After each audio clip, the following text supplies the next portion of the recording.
No, I wasn't aware about that, but yep. Who was the other coach? Sorry, Coach Adam, and who else? Let me tell you. Just a second. I have to. Ben McCauley. Okay, yeah, don't know him. Okay.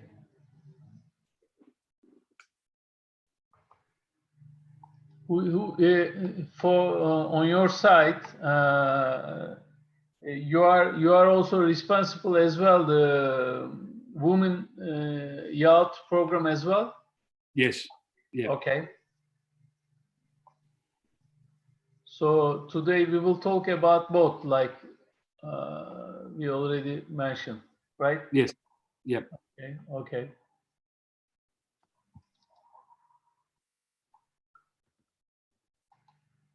We have 3-4 minutes more. Yeah, that's fine. Yep. Okay.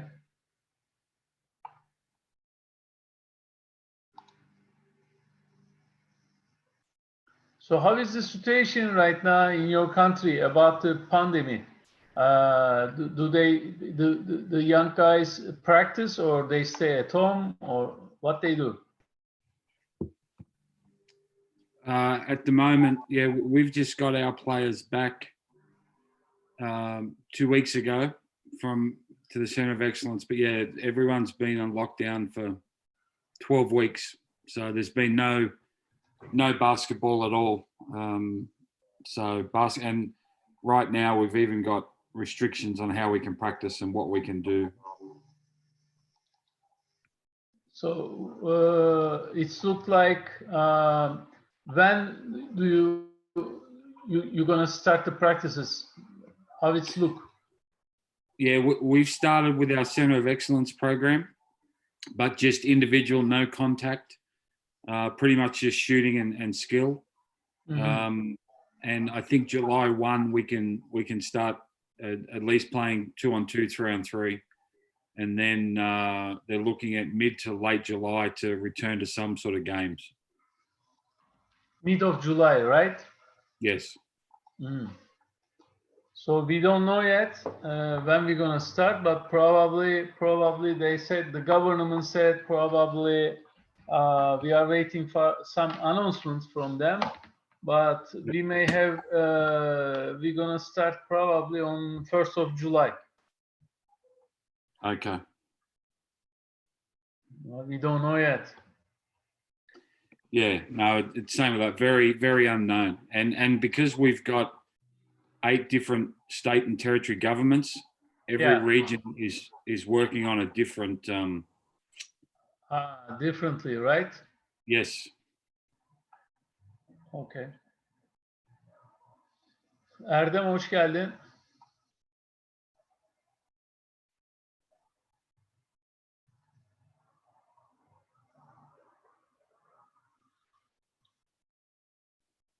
Erdem. Henüz duymuyor galiba.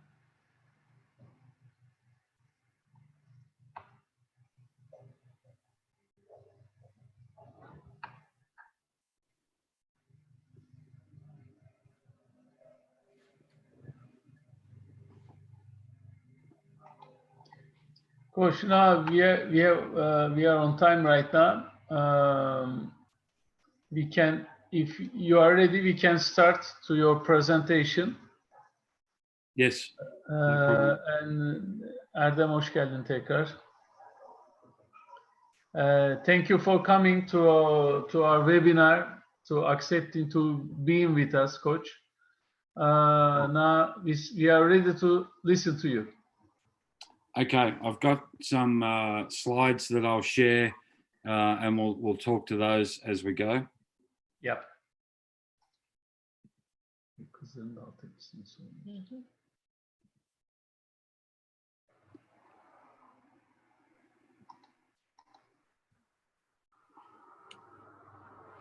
So I'll just start to give everyone a bit of a snapshot, summary of basketball, and particularly elite basketball here in Australia.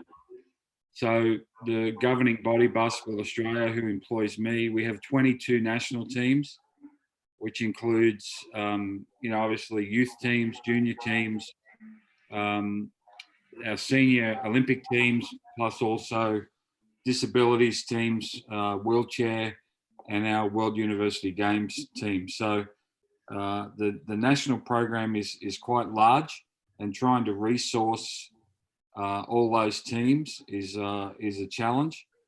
At the moment, our men are ranked third on the FIBA rankings, and our women are second.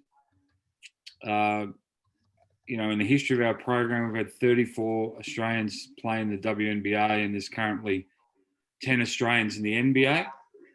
And at the national team program and what we call the green and gold program is a key driver in everything we do. So in all our elite player and coach development, it's all got what we call a green and gold focus. So in other words, we're not about winning junior medals. We're not about winning league play. We're about trying to win Olympic medals, and all the decisions in our development pathway are made around that. One of the key elements that's allowed us to have some success is the Basketball Australia Centre of Excellence, which is at the Australian Institute of Sport in Canberra. That's the Olympic training centre for all sports. We have a fully residential program there. So we have 14 girls and 14 boys engaged in a full-time program. We call it a daily training environment. They're aged between 16 and 19, and they're the athletes that we've identified as potential senior national team players. And we'll talk a little bit about how we identify them soon. So they're all still in high school, so they attend high school during the day and train either first thing in the morning or early afternoon. So they would have on average 5 team practices, 2 or 3 small group sessions, individual sessions, and then they would have 3 supervised strength and conditioning sessions a week. And that's been operating since 1981. And, this is some of the players there. All our elite players have come through that program. I think the Boomers team, so our men's team that finished 4th at the World Cup, 10 of the 12 players had come through that program. And our women's team that won silver at Tenerife in 2018, 11 of the 12 had come through that program. So this is a really key part of what we do, and it allows us to continue to compete internationally. If there's any questions along the journey, just ask. Don't wait to the end. Okay, coach. So how we pick those players is what we call our National Performance Program, or NPP, and that's a program for 14 to 17-year-olds. We have 8 states and territories here in Australia, and each state and territory has their own program with a head coach. So all up, we would have about 600 players in that program across the country, and then obviously that feeds into our junior national program, but also the Centre of Excellence program. Its focus is on, as I said, developing Olympians. Of course, we want to have success in the junior age groups, and it's always great to win medals. But as I'm sure you will all agree, our aim is to produce elite senior players. So it's to produce professional players, and of course produce players that can go and help us compete at a world championship or an Olympic game. So the curriculum for that is set as such. And the selection criteria for that is geared around identifying potential Olympians. So it's not always about the best kids now. It's about projecting for the future. And now, as you would all know from coaches, being coaches, often the young players that are the leading players in their age group end up being senior national players, but it's not always. And of course, now in the U15, U16, U17 age group, that's a guard dominated environment. So if you were to pick the top 15 players in those age groups, I'd say 10 of them would be point guards, playmakers, or shooting guards. Just because the game's a little bit easier for them at 14 and 15 than it is for the 6'9" kid or the 6'5" girl. So, we don't want a program with 400 or 500 point guards, because that's not going to help you win a medal at the next level. So the criteria there is who's got the potential, both basketball wise, intellect wise, and athletically, to compete at the next level. So those players are all engaged in that program at their homes, and it's very much about specific individual instruction. We don't teach a lot of team concepts in that.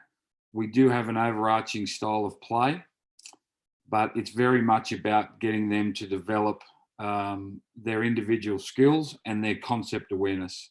And we'll talk about how we do that in a minute. And then we would bring 2 times a year, we would bring 50 of those players into the Centre of Excellence for a development camp, where they would come in, and our Centre of Excellence coaches, our national team coaches, would work with them on a 4 or 5 day live-in camp. Coach, can I have one question at this point? Because yes, you said you can jump and ask a question. Yep. In this time period, you're gonna have 2 times a year. You're gonna have these camps, development camps. What's your priority on these development camps? I'm saying the fundamental wise, or you do some measurements, or you're gonna just do your basic stuff to improve? No, we test them physically. So we have physical testing. We get their measurements.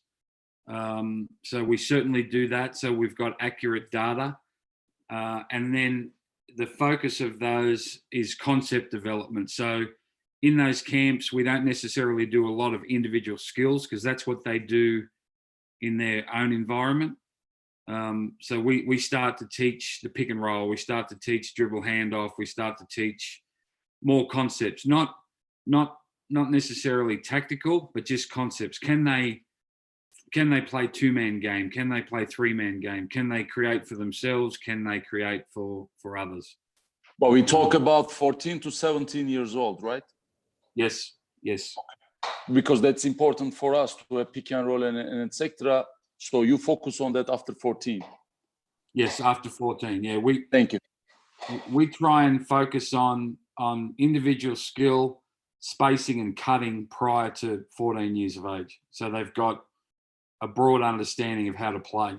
Can they space the floor? Can they create their own offense? Can they create for someone else? Don't spend a lot of time screening in those young age groups, because we believe that until you've got individual skill, until you can play in space, until you can create your own offense, you don't want to involve screening.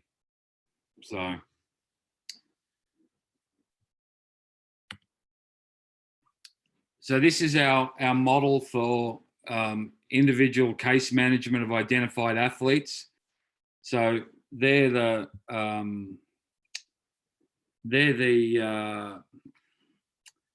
different phases of what we do. So we have each of those programs will have a state team. So it's like provinces or regions, our states and territories. So each year we have a national championship where teams are selected from those states and territories to come together to play at a national tournament. We have that U14, U16, U18, U20. We have the camps, and then also some now professional clubs have academies, which is its own challenge. I know that some of your professional clubs and their wonderful clubs have got academies which are very strong, but the challenge we have with that is we're trying to teach a national style of play and a national way of teaching young players and coaches. It's very hard to tell the professional academies what to do and how to do it. And often they've got a very different motivation to everyone else. So everyone that falls under this system has what we call an IPP, which is individual performance plan. So every player in our NPP, so the National Performance Program, has an individual performance plan. And what we do there, we identify what key skill areas they need to improve, what concept areas they need to improve, and what physical areas they need to improve. And that allows us to monitor them and track them and go from that. So of those players in that program, that they've all got that. And as the program head, I've got access to all of that. So at least we can monitor, are they growing? Are they becoming better athletes? Are they becoming faster? We do shooting tests. So we've just got at least some ability to have a knowledge of them, because one of the biggest challenges we have is the size of our country.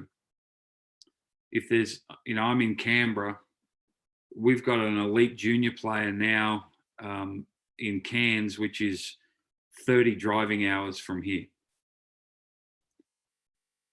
It's 4,500 kilometers from so the opportunity for us to see them regularly is limited.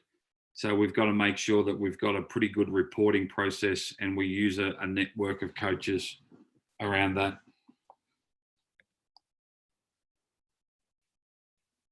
Our focus is on long-term athlete development, as we spoke about. We want to create Olympians. We don't want to create fantastic 15-year-old players, right? Because that's not a sustainable model. You need to continue to aspire to compete at the highest level and develop players and coaches that can do that. So we talk a lot about futures versus actuals. We want to be crystal balling. We want to see who's going to help us in 2024 in Paris or 2028 in Los Angeles. We're not too worried about who's going to help us win an under 16 FIBA Asia event in October.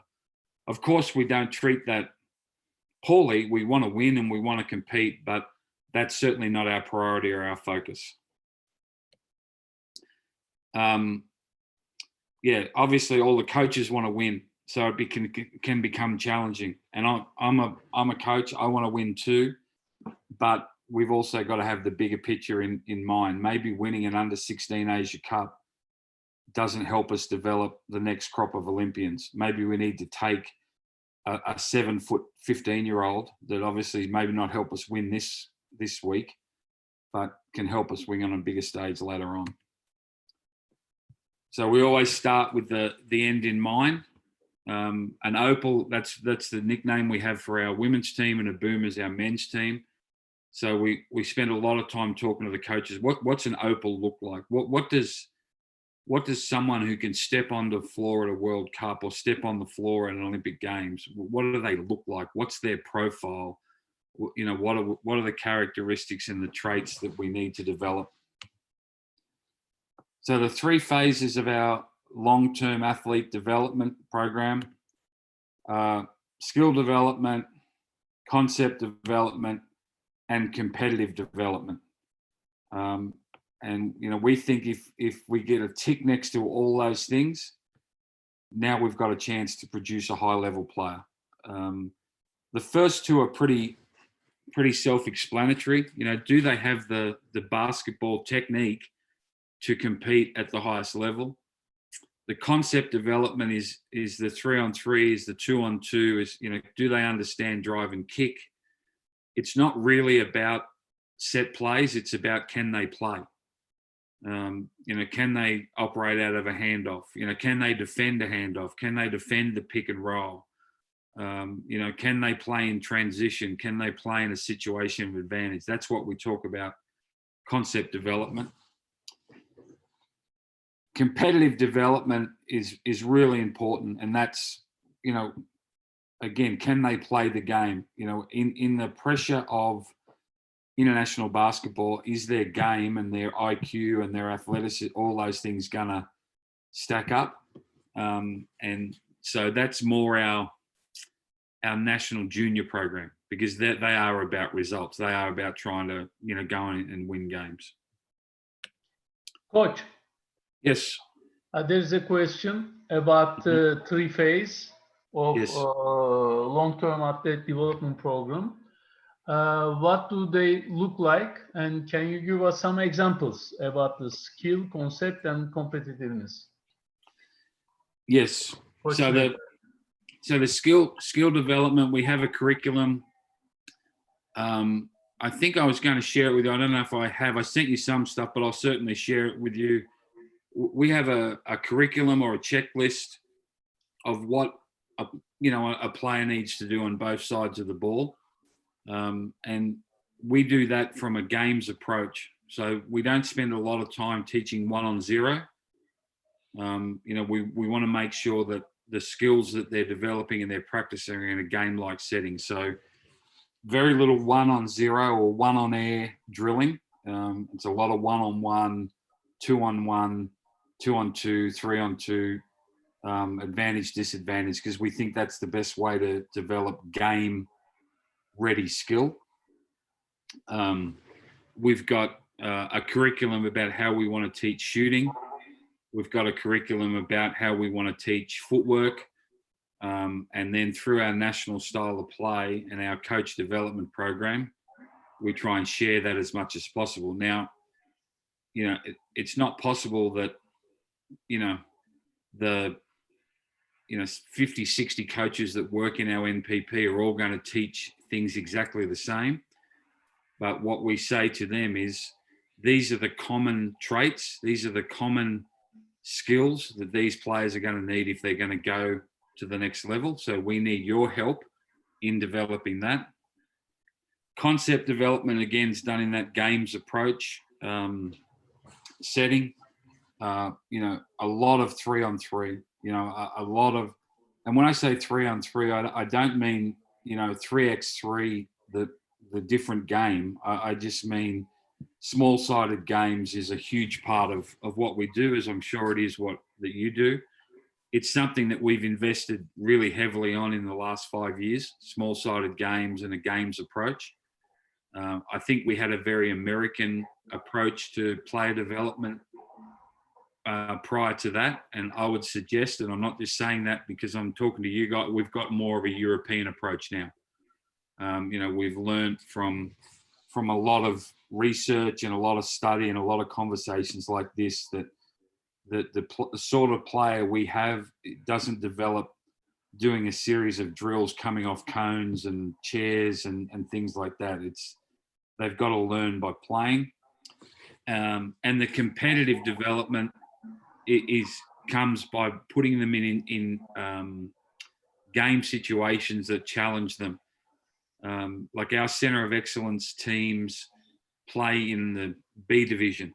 So we might have a 16-year-old and they might be playing against a 28-year-old pro that's coming down from A division. And we always say, if we win half our games and lose half our games in that league, that's perfect.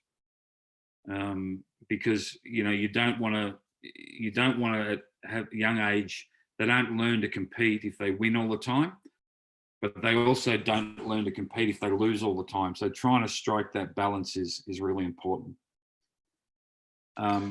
Coach, may I have one question at this point? Yes. You talk about having like a Division B games with the young players over there. Are Yes. you gonna?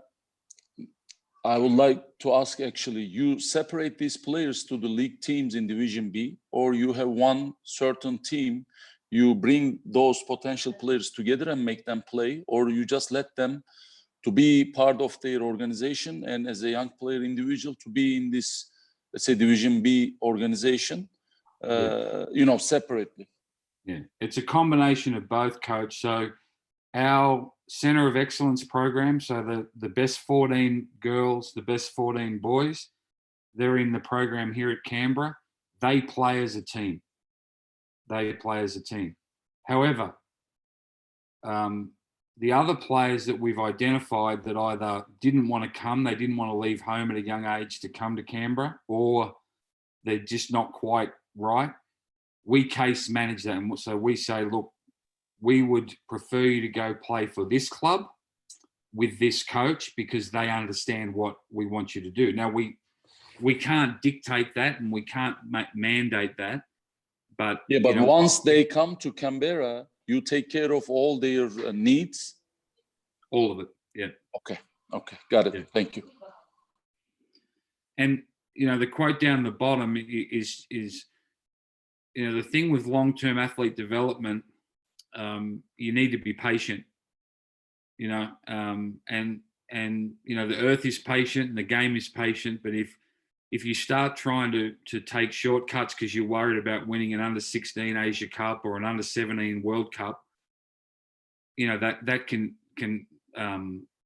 makes it very hard to stay with that model. So we have a national style of play, Basketball Australia national style of play, and this is for females and males. It doesn't mean that our two national teams run the same stuff. Obviously, the coaches will do what they do, and there is a difference. But in terms of player development, we teach the girls exactly what we teach the boys. Now, the girls can't play above the rim, et cetera, et cetera. On the other side of it, the girls are a lot more compliant and will do as they're asked a little bit more maybe than a 16, 17-year-old boy. But our style of play is a national style of play. And I've sent the style of play documents to a couple of the coaches and I'm happy for you to share. So what is it? It's more about themes and an overarching philosophy is how we want to play and compete as a nation. It's got to be linked to skill and concept development. It's no good saying we're going to teach players this way in development and then we go play a different way. Like, for example, we play out of overt space. We play out of a lot of pick and roll, dribble, handoff, flare screen action. Well, it's no good then coming down and playing the flex offense with our national teams. So if we're going to have an overall program, everything's got to fit together. It's about approach more than specifics. And it's been designed to compete against the best. Again, we're not worried about beating Fiji in Oceania because we're probably going to beat them anyway. We want to beat Turkey. With all due respect, we want to beat the USA. We want to beat Serbia. We want to beat France. So our style of play has to be one that's ready to play against that quality. You want to prepare to play against the best team rather than just the next team. And it has to, when we were putting it together, and our former national coach, Andre Lamanis, did a power of work with this, it's going to hold up against the highest pressure environments. So, as we're putting it together, okay, so is this going to stand up if we're playing Turkey in a World Cup? Is this going to stand up against LeBron James? And that's how it's been put together. So offensively, and this links, the coaches are all taught this. The coaches are all involved in this process. So the three key themes for our offense is pace, poise, and penetration, which in essence is the three phases of the shot clock. So the pace phase is the first 8 seconds. What do we want to do with that? What do we want to create? How do we want to use early ball screen? Where do we want our post to run? How do we want to shoot the 3-point shot? We define all those things, and we teach this from a young age. The poise phase is that middle bit where we're running offense. And then the penetration phase is late clock. What do we want to do late clock? And what we're trying to do is not be predictable for opponents, but be predictable from within. So everyone's got a level of comfort in what we're doing. Obviously, like most countries, we want to play out of the drive and kick. The term we use is split kick extra. And we use that terminology and all our terminology from the minute they come into the program at 14. So our national team in China is using the same terminology as we're working tomorrow with 16-year-old player here at the Center of Excellence. We want to be really predictable from within with our shot selection, and we want to be multi-dimensional. We want all our players to be multi-skilled. That's been one of the great focuses of the program for 30 years. We want to make sure that our players can do multiple things. And again, that's more of a European methodology than a US methodology. Defensively, it's a big build around disruption. We talk about what we want to do in terms of transition. So our rules around defensive schemes and concepts are the same from 14 to 30. We want to try and have a level of consistency. Now, of course, if we get,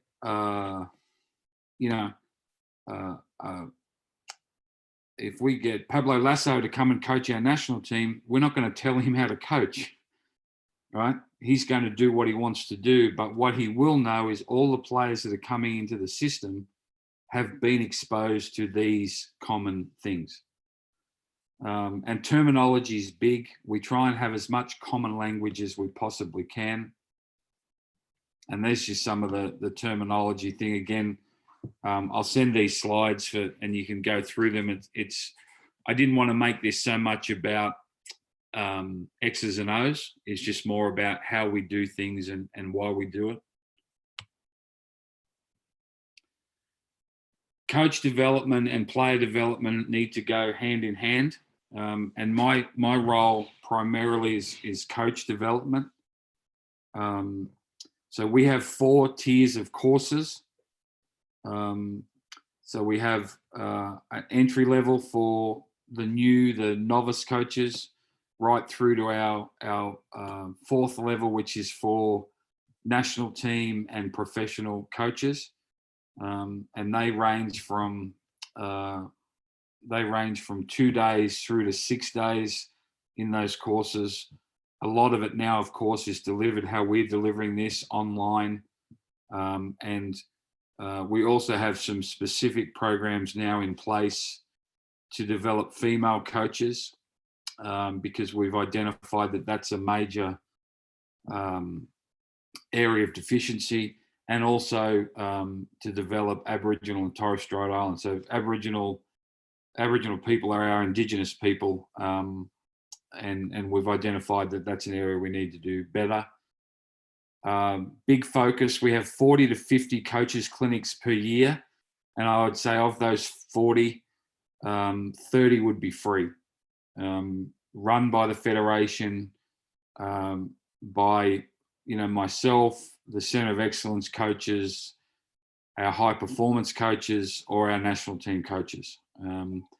So why 40 or 50? We try and roughly get to 1 a week because we've got a big country. And within those clinics, we teach our style of play. So we teach our terminology, we teach the system and the things that we want the coaches to go and work with young players on. And that's been really important to get buy-in. If you're going to have a national focus and have some common points through every level, you have to get out and teach it and get out and communicate it.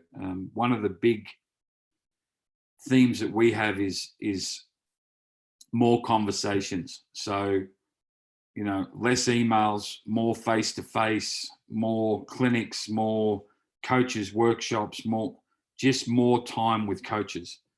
And we don't think you can do that online, and we don't think you can do that through documentation. It needs to be done, you know, face-to-face.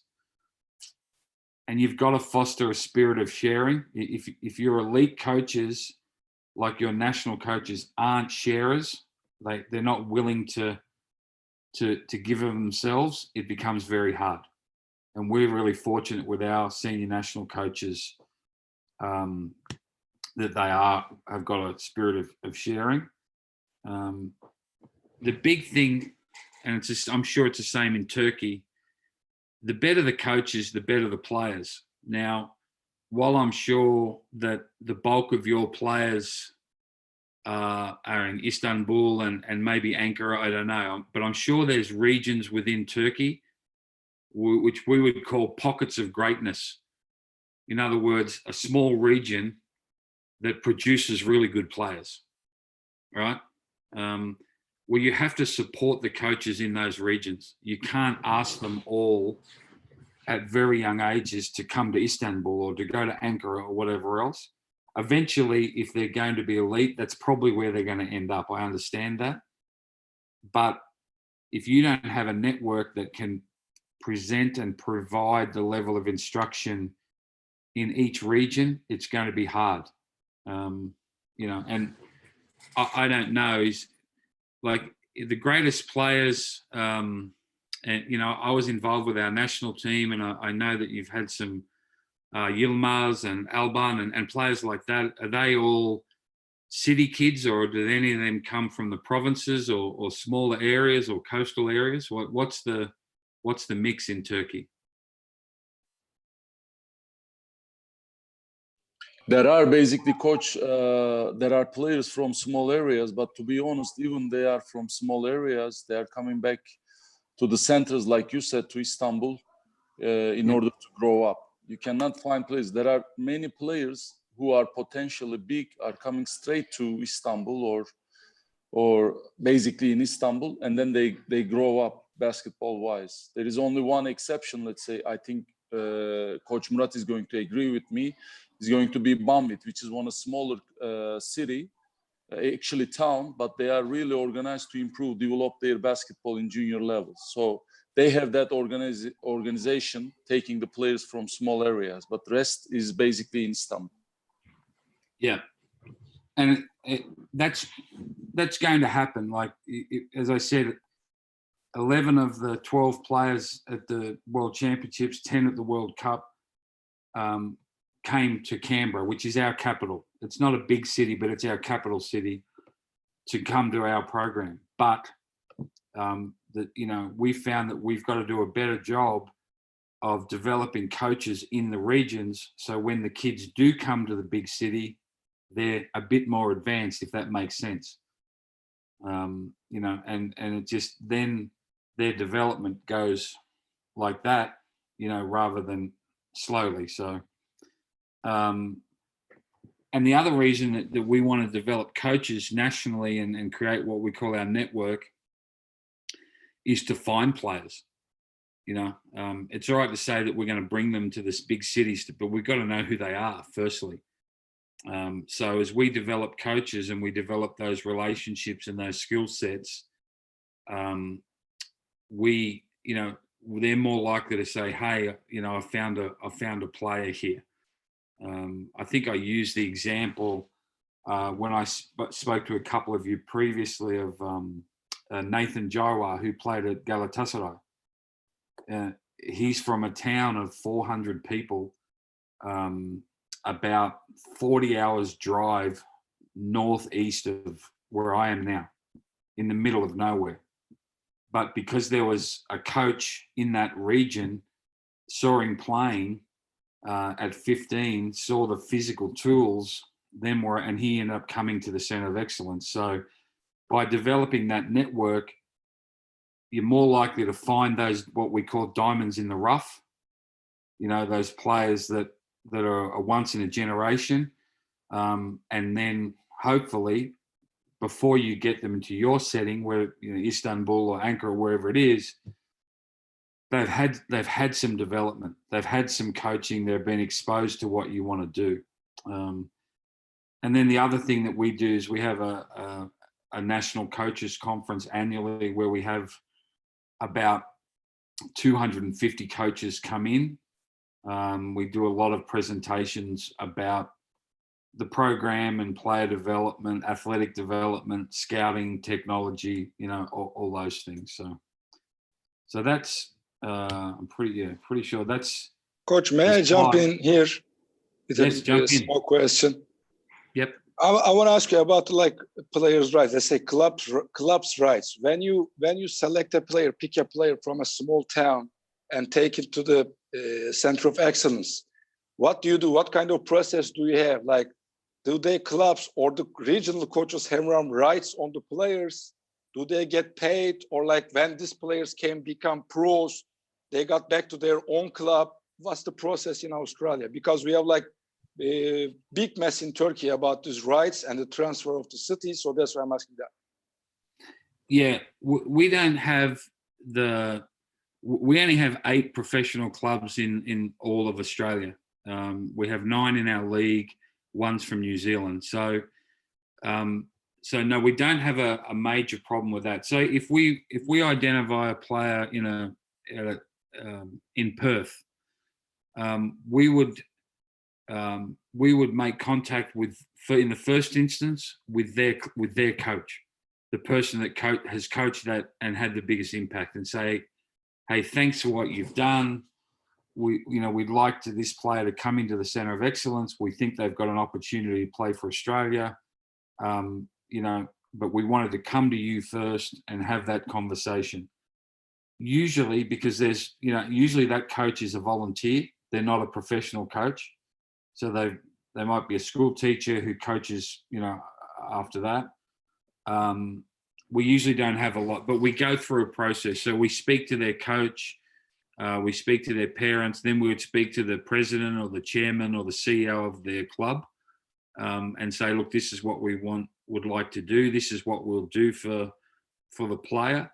And also this is how we will acknowledge your club. So we go to a lot of work to make sure that if we bring in Yilmaz from her town to the Center of Excellence, we always make reference to her former club. We always make reference to her former coach, and we would bring them along for the journey as much as we can. But we don't have a lot of problems. If we do, sometimes those players don't come. We don't get every single good player, every single elite player, because sometimes they make a decision that they want to stay with that coach, they want to stay with that environment, they want to stay home. So what we used to do is say, well, if you don't want to do this, go away. But we realized that there's not enough good players to tell players to go away. So what we do now is we try and get a relationship with them and spend more time in their hometown. But we don't have the issue of transfer fees or anything like that just yet, fingers crossed. Thanks, Coach. Thank you. Welcome. There are two more questions, Coach. Yes. Necati abi lütfen. Thank you, Murat. Coach, thank you so much for your invaluable presentation and your information that you have given us. Thank you so much. I wanted to ask one simple question about, you mentioned about some of the issues to be a Opal or to be a boomer. Yes. Is there any very fundamental differences between those characteristics that you want the players to be? No, we try and make it, because we're a country of 23 million people. So we've got to be very, very good with our management of resources. We think if we've got two separate things, one for the men, one for the women, it won't work. It'll spread the resources too much. So we have we have our 8 pillars that we talk to the coaches and the players about, and that's across both men and women. Now, of course, when they get into the senior national teams, depending on the coach, we certainly allow the coach to put their own personality. But no, everything we do is replicated on both genders. Does that answer the question? Was that what you're asking? Yeah, yes, exactly. But furthermore, can you please also give us about those 8 pillars, some examples of those 8 pillars that you mentioned? Yeah. So they have to be in great physical condition. So we have banners. And what I'll do is I'll send it to Murat to share with everyone. We have banners at our Center of Excellence with all those pillars, and we have pictures on those banners of our best players: Andrew Bogut, Lauren Jackson, Patrick Mills. One is they have to be in great physical condition. Another one is what we call relentless persistence. So they have to be a toughness. They have to be a competitor. Mm-hmm. Another one is the ability to make others better. Mm-hmm. So they're more themes. One is an Australian player is versatile. So, mm-hmm. They can play multiple positions. They can play multiple styles. But yeah, I'm more than happy to send those to you.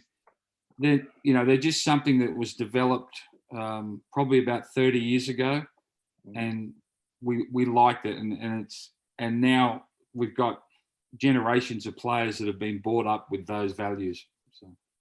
Thank you so much, Coach. Thank you very much, and we will appreciate if you can send them over. Thank you. I will do. Yep. Mori abi, your turn. Hello, Coach. Thank you very much for your kind assistance to the Turkish basketball. My question is, until you choose the kids to the national level at age of 14 to 17, yes, and develop them from that age, yes, they come from a large variety of areas, from large variety of team coaches, teachers, yes, or amateur coaches, and talking about the long-term development, do you have a general Australian concept of a written curriculum like in schools of about a basketball, what to teach, when to teach, how to teach, teachers to teach? Yes. Through the ages, starting from the beginning, primary school of basketball, 8 or 9 years kids, and to reach your style of plays in later ages. Yes. Great question. We have a program for 5 to 9 year olds. It's called Aussie Hoops. And again, I'll send all this to Murat. But that's our introductory program, and it's a national program delivered by clubs. So, we've got the curriculum, we give it to the clubs, and then we rely on them to teach it. Now, of course, for 5 and 6 year olds, it's all geared around enjoyment. So they're not scared of the ball, they're, et cetera, et cetera. So 7 and 8 year olds, now you're starting to develop some skill because now they're confident with the ball, and then we have what we call underpinning programs, which are the 10 to 14 years, and we've got recommendations about what should be taught, what shouldn't be taught. Like, for example, our strong recommendation is no zones prior to U16. So in any competitions that we run, it's illegal to play zone defense in U12 and U14. You know, our recommendation, for example, is no pick and roll in U12, because, you know, if you do that in under 12s, there's going to be two players that develop, the kid with the ball and maybe the screener, maybe, and then the other three are just going to stand and be out of the road. So two guys are having a lot of fun and getting a lot better, and everyone else might as well go play football. So yeah, we do, and we have a lot of that on our website. We have a specific coach's website, and again, I'll share that with Murat, and he can share that with you all. But in terms of how we develop that, we have coaches courses, and we just started working with teachers a little bit more to give them the skills to at least expose the kids to basketball and basketball skill. But we don't always get it right, but yeah, there is a structure in place. I meant of a written curriculum, like in schools. Yeah, yeah, we do. A sequence of things to teach and how to teach with videos, reinforced by videos, and for all the ages, like you have in the schools, for reading, write, mathematics, and so on. Yes, the short answer is yes. Let me just show you some of this really quickly, if that's all right, Murat. I'll just share my screen again. Yes, please. Yes, please, Peter.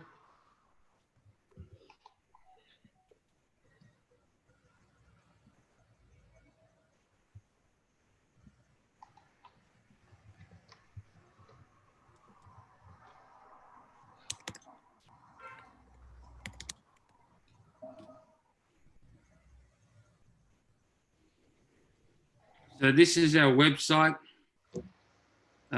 specifically for coaches. And here's some of the curriculum documents that we speak about. When we have these as documents as well, Marcel, but so, for example, this is our Aussie Hoops one. Hold up. Back.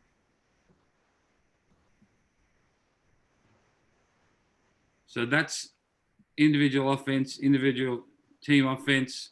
So all of that that's our curriculum there. You can see, so offensive moves from the perimeter, leading from the post. So it's all drop-down menus, all the skills that they need to teach across the board. And then in terms of that, they're all linked to these videos. You see there, individual skill development, team offense, style of play, all those things. And then we obviously have documents, but as you know, if I was to give you a 50, 60 page document, you're not going to read it. So we try and make it a bit more interactive from there. But again, does that sort of give you a snapshot of what we try and do?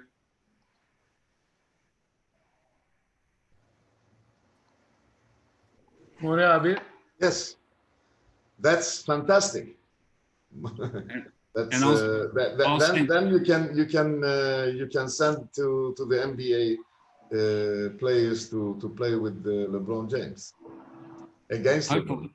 LeBron. Hopefully, but I'll share with you anyway, Marcel. Hopefully that I'm saying your name correctly.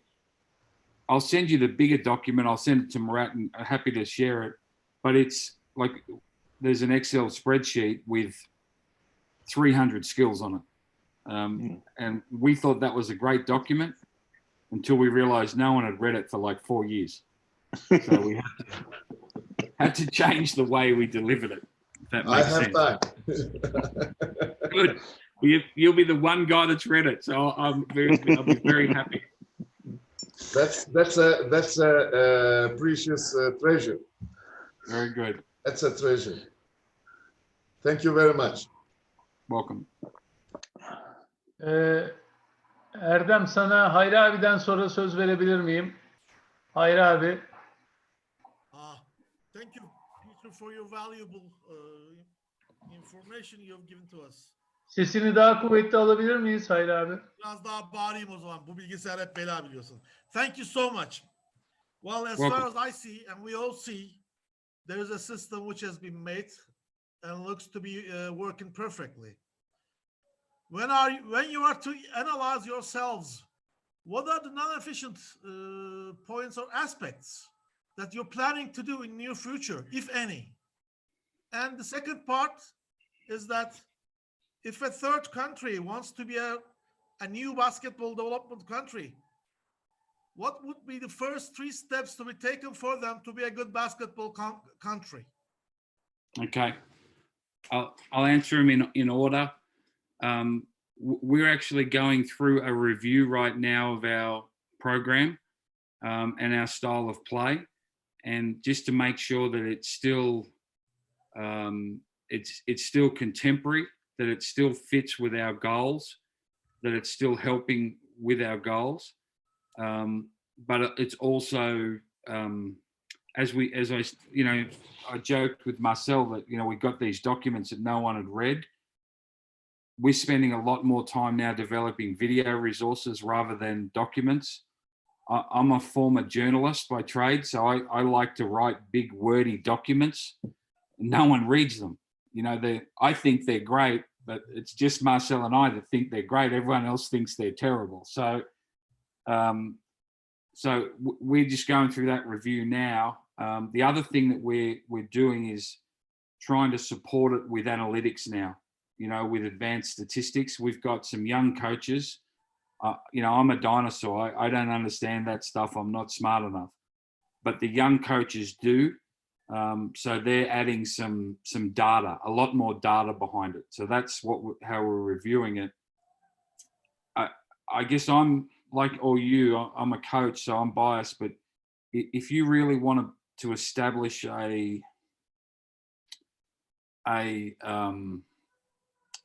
program from scratch, you need to establish strong leadership and be brave with that leadership. Sure. You want to be collaborative, but sometimes, as we all know, by the time everyone has their say, we're not doing it. So you need really purposeful leadership, and it's got to start with coach development. We talk all the time. The premise of our program, it needs to be player focused, coach driven, administrator supported. So it needs to be player focused, coach driven. So in other words, the coaches are the ones that are really making it work. And then, with all due respect to the administrators in the room, it's your job just to give us the money so we can continue to do it. That would be the big thing. But you can't have, it's a chicken or the egg. But if you're going to try and develop good players, you've got to have good coaches to do it. So investing, one of the challenges that a lot of federations have is they don't want to invest in coaches. And then they wonder why the players aren't getting any better. Well, the two have to improve together. So that would be, hopefully that answers it for you. Yeah, how about the third country? In terms of, sorry, can you ask that part of the question again? Sure. Well, if somebody wants to follow your road, what would the first 3 suggestions of a new country who wants to be a good basketball country, basketball wise? What would be your suggestions? The first 3 steps, 4 steps to be taken? Yeah, the biggest one is do it in what I call do it in 3D. And what I mean by that, don't do it through documents, don't do it through websites, don't do it through flowcharts, do it through people. Peer connection. Yeah. And, my job last year in 2019, I spent over 200 nights in hotels away from my family doing just that, you know, and because I just don't think you can do it. This is great what we're doing now, right? But you know, when I send you the documents are fine, but they're not going to inspire you. You're not going to read those documents and go, oh, okay, right, this is what we've got to do. So, you know, my thing is it's got to be driven face to face. It's got to be driven in an interactive thing. And, you know, I used that quote previously, you know, the ox is slow, but the earth is patient. You know, is get out there, but understand that it's going to be small steps to start, and patience is going to be really, really important. I think the other thing is sell a vision. You know, when the first thing that you do when you get out, you've got to sell your vision. This is what we want to do. This is what we want to achieve. And this is how you can be part of it, because that's the big sell. If I'm coming and saying to you, hey, I want you to coach the kids this way. I want you to do it this way. The way you've been doing it's great, but I want you to change and do it this way. Why are you going to do that if you don't feel you're part of the step? And the last thing would be develop, you know, a curriculum. I don't like that word, but you've got to have a roadmap. If you just say, hey, let's get better, you know, you've got to have something to fall back on. So valuable highlights. Thank you so much. Welcome, sir. One day archaeologists will find your documents and they will say, these are valuable documents. Yeah, and they'll be in, you know, they'll be in some museum in Ankara and no one will have a clue what they're about, but you and I will enjoy it. So. Erdem, your turn, please. Okay, Coach, first of all, for sure, I'm going to be one of the person who's going to follow all those documents that you have on the website for our junior program. That's for sure.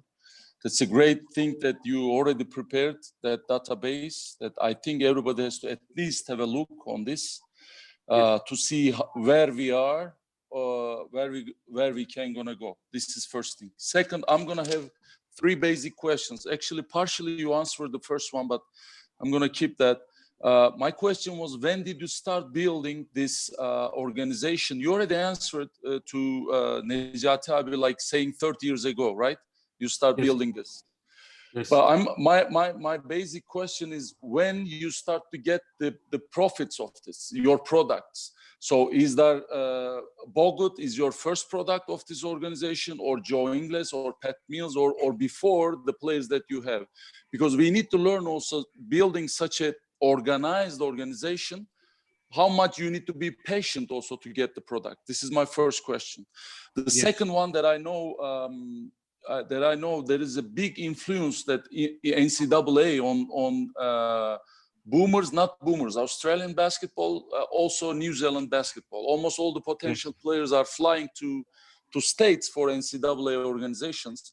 How much the influence of NCAA on your player development? Like, you bring them such a certain level and then they take on another level, or you are against that? You say, if they don't go to NCAA, we can bring them on a better level. And third question that I'm going to ask, we had a discussion with Coach Ben McCauley, probably you know him, with Coach Murat for another session of Australian women basketball. And he said one thing, that women athletes moving to different sports. And this is biggest defect for them. Developing their basketball organization. Do you have same problem with men basketball in Australia? They are moving any other sports, or still basketball is one of the prior sports? I know rugby is the main thing, and I trust rugby to build a lot in New Zealanders and also Australian sports, bringing toughness, because this is like a culture, brings the toughness on any sports in Australia and New Zealand. Thank you. Right. In terms of history, in terms of this program, the current structure, as I said, it started in 1981, and probably the early success was Luke Longley. Luke Longley came into the program and in the late 80s. And again, Luke Longley was 6'11" at 16 and, you know, struggled to do two things at once, like, you know, jog and chew chewing gum, you know, but you saw that there was something there. In fact, my predecessor went across to Perth to recruit another player, which you may have heard of, Andrew Vlahov, who was a great player on our national team. Luke was backing him up. So Vlahov was the starter, Luke. So we brought both of them over. And, you know, so then in the women's game in 1993, we won a U19 World Championship. And then in 1996, won an Olympic bronze medal in the women. And all those players had come through that system.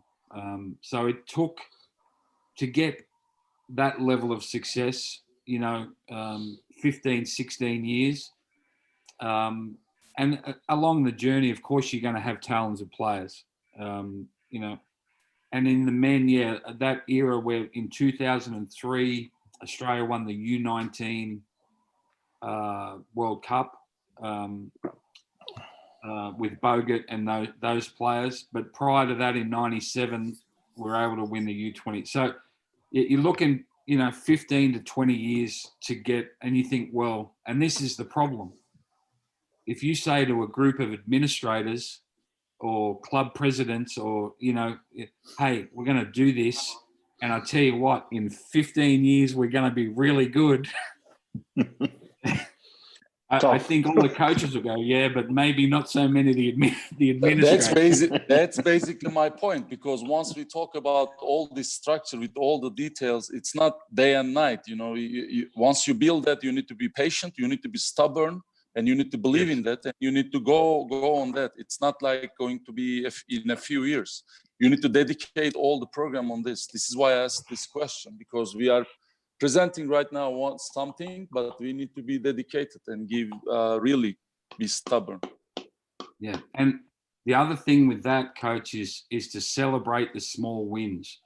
So while we would say, you know, that it took that period of time, along that journey, there's small wins. You know, so Luke Longley went to the NBA in 1993, I think. Yeah. You know, you celebrate that, and you don't, you know, you've got to, it's a bit of a marketing thing. You know, yes, you know that it's a long-term thing, but every time you have a small success, you got to tell those administrators. And if there's any administrators or club chairmen in the meeting, I apologize. But, you know, as I said, player focused, coach driven, administrator supported. So yeah, it's certainly long term.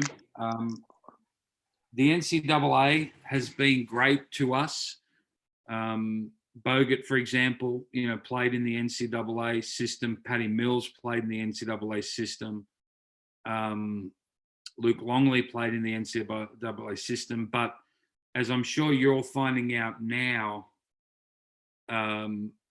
college basketball is becoming further and further away from what the rest of basketball looks like, you know, in terms of style of play. You know, the fact that we all play with a 24-second shot clock, they're still playing with 30 and 35 and these things. And we found that, you know, we still have a lot of players going to that system. They don't always come back better, and they don't always come back ready to step into international competition, because the style they play over there, fantastic coaches, fantastic competition, but it's not, it's so far removed from, you know, Australia versus Turkey in a World Cup in terms of style of play. Just I want to make the emphasis on that. We talk about European basketball and Australian basketball. We are trying to share the, you know, basics and etc. Now it's start to be like a fashion in Turkey and also in Europe, taking the players early to NCAA in order to make them a better player. So that was my question. I also believe in that. It's not such a strong organization to develop really the players. It's becoming more and more marketing style, and some of the big schools are just trying to get results, so they don't care about players development. Yeah, and look, again, we have a lot of players go. Right now, we have 190 players in the NCAA, 190, you know, that's the ones we know. But as you said, their job is to try and win games. So if you're playing at the University of Kentucky, Coach Calipari, his job is to try and win the tournament. He's not necessarily worried about your development and you being a great player for Turkey or a great player for Australia at the next World Cup. That's not his primary focus. And that's no disrespect to any of those coaches. So, yeah, it's not for everyone. And what we try and do is have dialogue, you know, and we try and have some influence on where they go. We don't necessarily care where they go, but go and play for a coach that understands the international game, you know, a bit more. Go and play for a coach that's been exposed to different styles, you know, and just try and have dialogue that way. There was a time when basically none of our elite women went. It was only the guys. Now the girls are going too, because I think they see the shiny lights and television and cheerleaders and, you know, this great life. You know, so yeah, it's certainly becoming an issue. And what you do in terms of your national program, you just lose touch points with them for 4 years. So you're really hoping that they come back better, or at least, you know, but that's all is hope, because you lose control. And I don't know if you guys are facing it.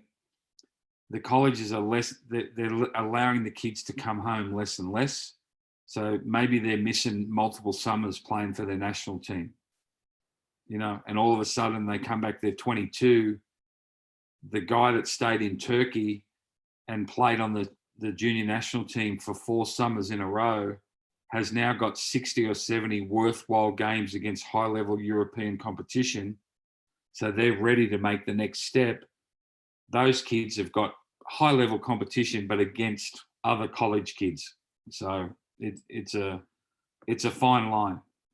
But I don't know what it's like in Turkey, but it's expensive to go to university in Australia. If you can get a free education, you know, I can see the attraction. As a your final question about other sports, we have a national football code which is called Australian Rules Football, or AFL, and similar athletes. So we do lose the odd player to that. And in the women's game, no, not so much. I think I don't think it's a major issue in the women's game. I think the athletes that we want to keep, we keep. And, you know, sometimes the second tier athletes will go to other sports, and not that you want them to, but I don't really believe we lose too many that we think are going to be an Olympian. And it becomes a resource thing then. You know, do you spend time trying to chase and convince those players to stay, when in your own heart you go, well, they're probably not going to be. It's not being disrespectful of them, but you've only got so much time, so many resources. Let's spend the time on the people who want to invest, who want to work, who want to be aspirational. So, but yeah, there's certainly more and more options for young players now. There's no question about that. Thank you, Coach. I appreciate it. Thank you. Welcome. Any other question? I have one question, Peter. Yes. You talk about coach, you talk about the players, you talk about the administrative, but you didn't talk about the parents. How you manage the parents over there? Yeah, well, what we do is we only coach orphans, and we find it a lot easier. Yeah. Look, I wish. No, I mean it's becoming more and more challenging, as we know, because now, when I played, my father said, "That's the coach. He's the rules. You don't. That's it. He says do this. That's what you do." You would go home and you would whinge about the coach, and your father would say, "Well, you either do what he wants to do or you don't play. I'm not getting involved." Now, as I'm sure, well, maybe it's not the case in Turkey, it certainly is here. Now the young player goes home, says to dad, "I don't agree." So the dad goes, "Yeah, well, I'm going to go talk to the coach. This is not right. You're being treated unfairly. You poor little thing, da, da, da." All right.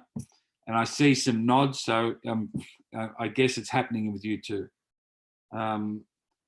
What we try and do is all the information that I've shared with you, we try and share with the parents. This is what we're trying to do. This is our aims. Here's all the information. Here's a summary of 30 years of research, trial, error, successes, failures. This is what we're trying to do.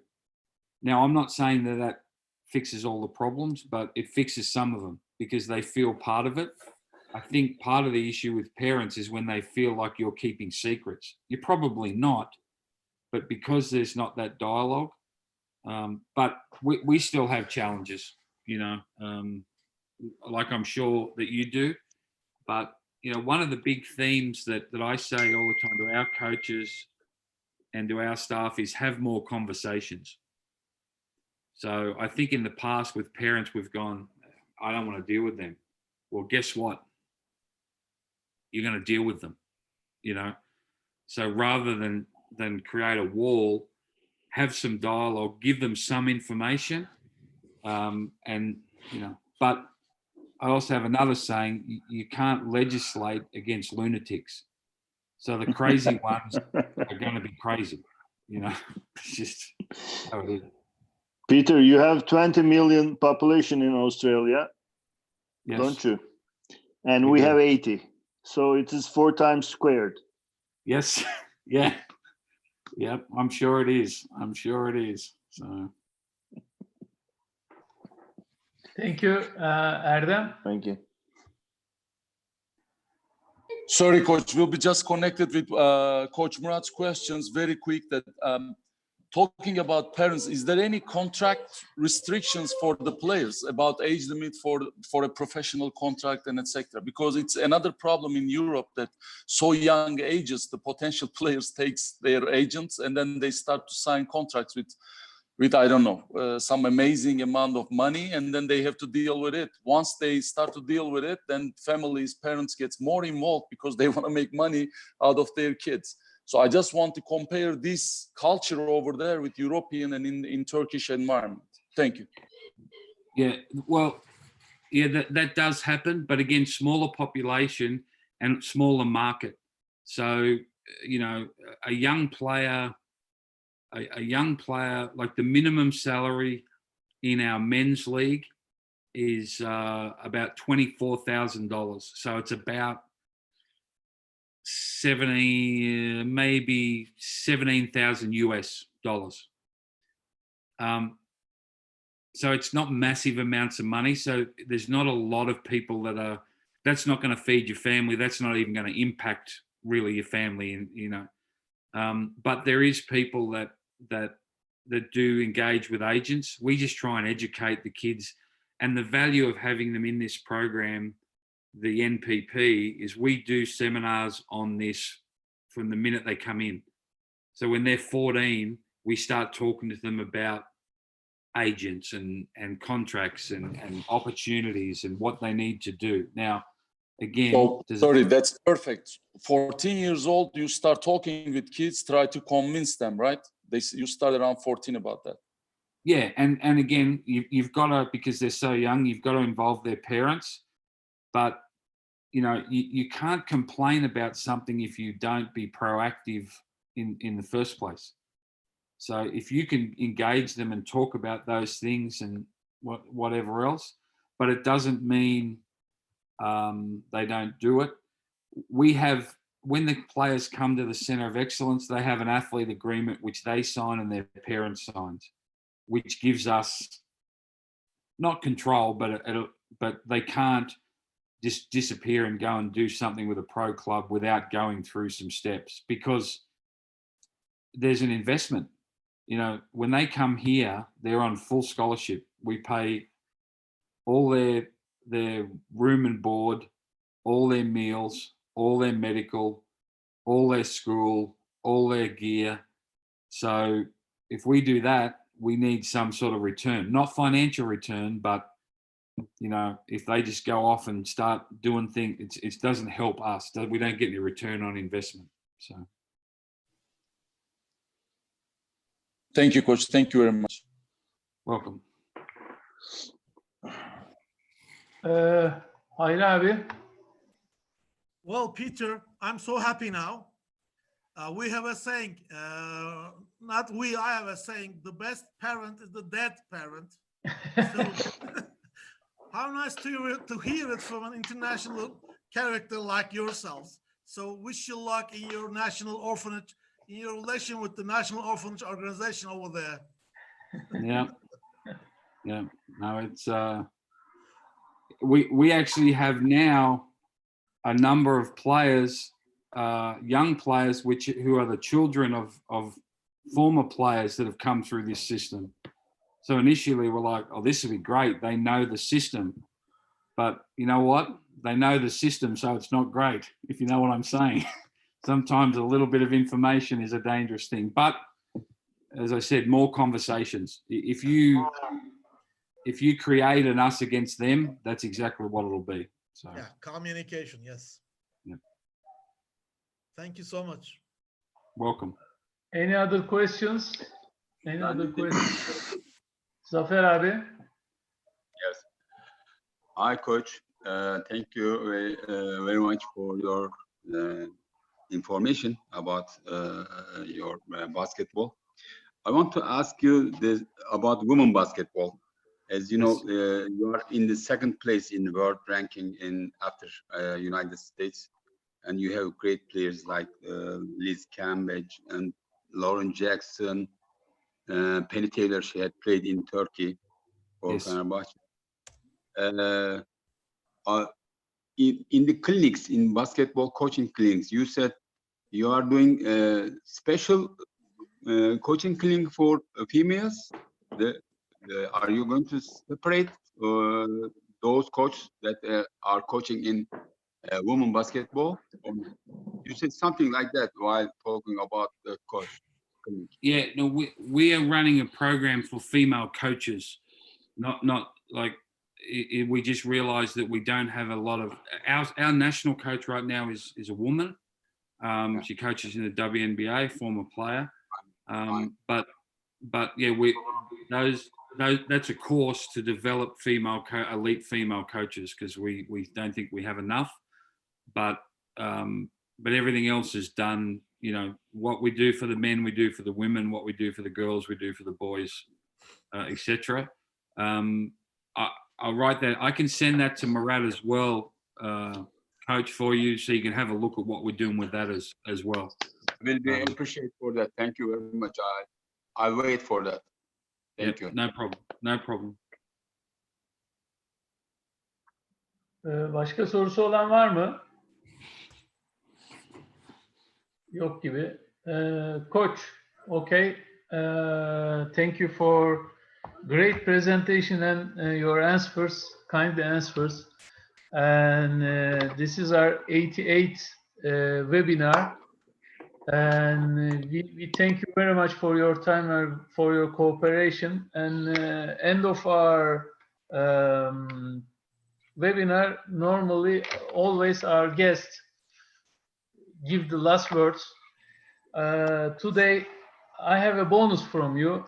You said that you cannot control if you don't be proactive, and it was a very, very important thing for this generation especially. So last words from you. Thank you very much to join us.